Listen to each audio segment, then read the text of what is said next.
Hi everyone. For today's book review, we're going to be looking at something just a little bit different. And we'll be looking at this book called Aerosan, Soviet Aero Sleighs of World War II in Red Army, Finnish Army and Wehrmacht service.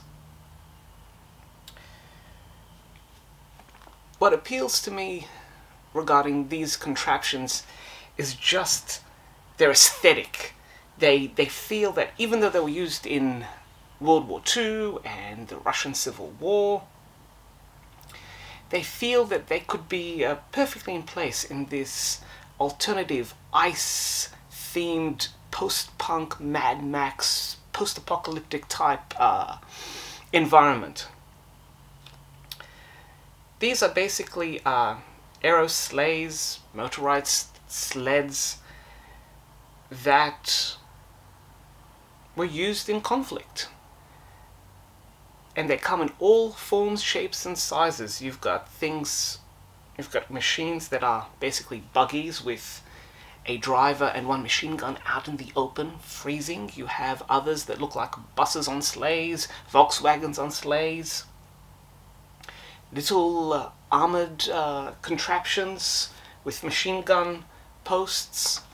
And you even have the ultimate, and my personal favorite, the TSKB-50, which is basically a hybrid T-40 light tank on sleds. There's a fantastic article about the construction of this ultimate armored Aero Sleigh on Tank Archive, and the link can be found below, showing how naval elements were incorporated into steering and producing this very interesting machine.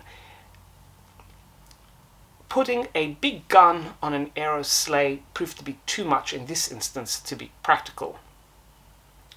Most Aerosans were used for transport, medical evacuation, officer transport, machine gun reconnaissance, supplying, and the machines in this book reflect all those tasks.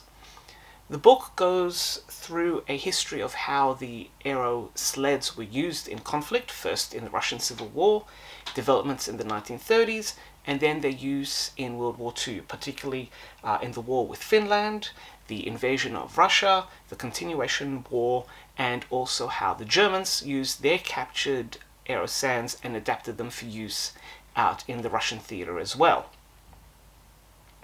We then get a description of the multiple types of Aerosan models, and there are plenty. And this book does a fantastic job of describing the characteristics of most of them, as well as extensively illustrating how they looked in service, how they were built, and also you will see plenty of either cross-sections, diagrams, or exploded views from manuals showing how to operate them and build them. And this part of the book is fantastic for those of you who are modelers, who want to try something new, or who have an interest in armored vehicles or vehicles of war that aren't your normal type. This book is extensively illustrated. A lot of the photos are of very good quality considering the difficult conditions that they were photographed in. But you have great views of the machines, how they looked, their interiors, and in some instances in the chapter of how they were used in conflict, you can see them in action, blown to smithereens, or lying abandoned on the wayside. This is an fantastic look at this rather unique machine and its use. We read about how they were used in the war, and how once the front moved away from these icy regions, that use of the Aerosans faded away as well. But for those 3 years between 1940 and 1943, they were an important part of warfare on the Eastern Front, and certainly as well in the often overlooked Finnish War and the continuation war. And this book covers all of that. If you enjoy modeling unusual armored vehicles, if you just enjoy military vehicles that are beyond the norm, if you just enjoy polar warfare, or just warfare in unusual circumstances or climes, then this book is a great reference for you. It's extensively illustrated, wonderfully detailed. It is the love child of the authors who have spent decades trying to accumulate as much information as they can about these machines, and they have succeeded. For all this, it is a 5 captain's hats. So if you enjoy Aero Sleds or are interested in any of the above, then do check out this fantastically illustrated and informative book, Aerosan.